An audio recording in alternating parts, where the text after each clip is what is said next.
24/7 SR YouTube চ্যানেলে আপনাদের সবাইকে স্বাগত। অলরেডি এলডি এর রেজাল্ট প্রকাশিত হয়ে গেছে এবং কাট অফ কত যাবে, অর্থাৎ কারা ডাক পাচ্ছেন মেন্সের জন্য, সেটারই বিস্তারিত আলোচনা আজকের এই ভিডিওতে করতে চলেছি।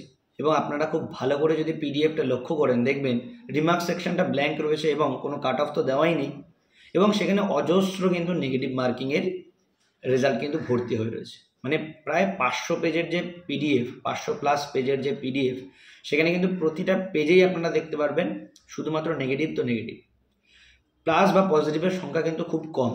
যদিও এটা আপনাদের মনে হচ্ছে যে পজিটিভের সংখ্যা খুব কম, কিন্তু সেটা একদমই নয়।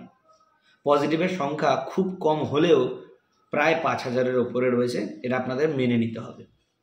এটাই সত্যি যে পজিটিভ স্কোরের সংখ্যা, পজিটিভ বলতে 50+ স্কোরের সংখ্যা কিন্তু 5000 জনেরও উপরে, এটাই সত্যি।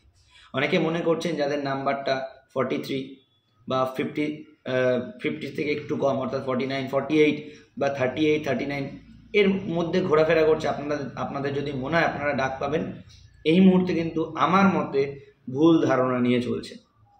কেন? এই কারণেই বলছি, কারণ আপনারা খুব ভালো করেই জানেন যে আপনাদের যে ভ্যাকেন্সিটা ছিল সেটা কিন্তু 291 জনের।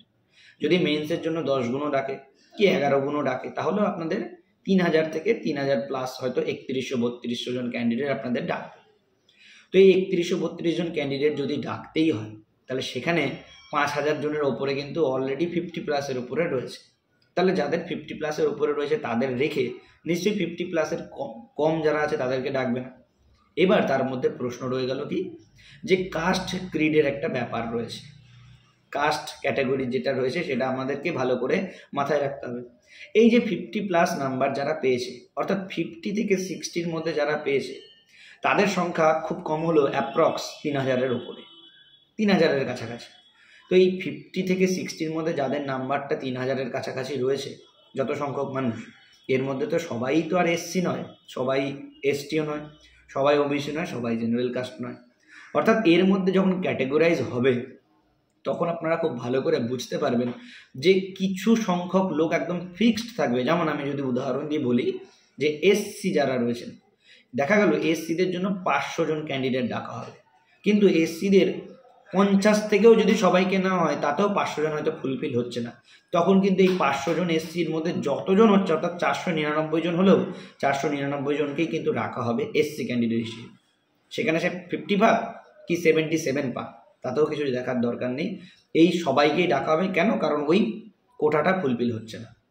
তো এইভাবে যদি জেনারেল ক্যাটাগরিতে অনেক বেশি সংখ্যক লোক হয়ে যায় বা ক্যান্ডিডেট হয়ে যায়, সেক্ষেত্রে কিন্তু জেনারেলদের জন্য একটা কাট অফ মার্কস অবশ্যই নির্ধারিত থাকবে।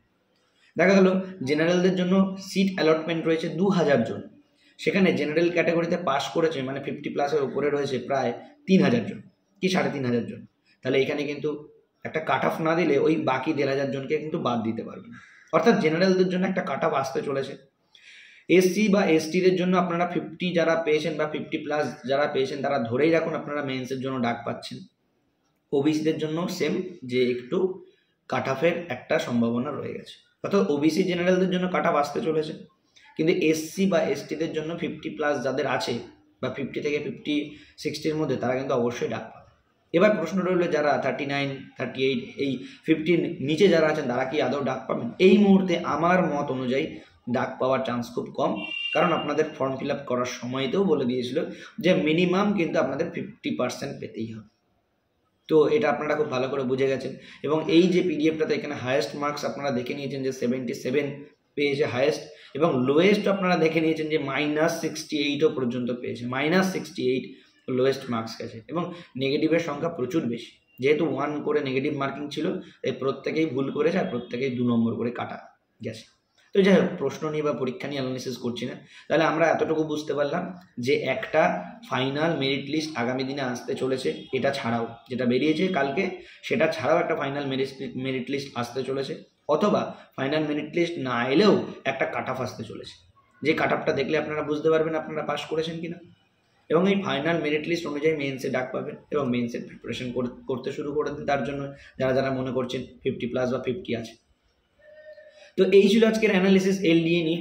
এলডিএ সংক্রান্ত কারোর যদি কোনো রকম কোয়েরিজ থাকে, যদিও একটা প্রসঙ্গ আমার বলতে দ্বিধা নেই যে এত বড় একটা পরীক্ষা, যাই হোক মানে এত ভালো লেভেলের একটা পরীক্ষা, সেখানে এত প্রশ্ন কেন চ্যালেঞ্জ হলো, এটা আমার বড় প্রশ্ন।